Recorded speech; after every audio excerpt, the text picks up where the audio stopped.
how to warm your breast milk after it has been frozen.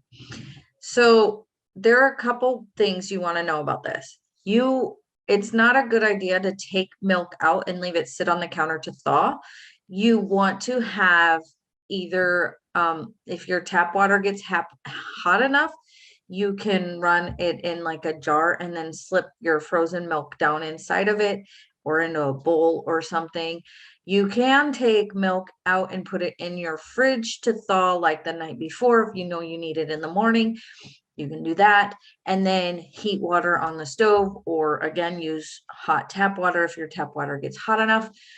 And then you can just set it in there, but you want it to get warm enough that it combines.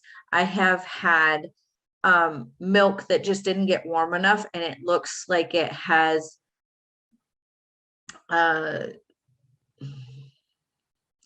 so it looks like it has kind of some grain, kind of like just beads of something in it. And that is the fat in the milk that wasn't heated enough to mix in with the rest of the milk. And therefore it's not going to taste the same. It's not going to, actually, it probably won't even come out of the bottle right, because all of that will get dunked up in the nipple.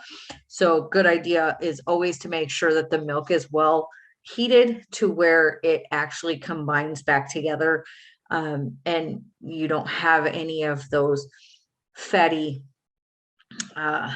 pieces still floating around in there. But you want to make sure that it is warm enough too for the baby, but not too hot. So if you do get it hot enough to recombine the way it should, you want to be able to test it on your wrist and have it not be too hot before you give it to your baby. And also shake it as well, because a lot of times the outside of the bottle won't feel as hot as what is on the inside. And so even when you like shake it before you test it on your wrist, because sometimes what's on top will not be as hot as what's under it. So you have to like shake it before you test it so that you are sure that it's not too hot for your baby. This was an easy one for me. I have had 4 babies, and 2 of them took bottles regularly in the beginning when they had to have a sitter. So we had to heat up milk all the time.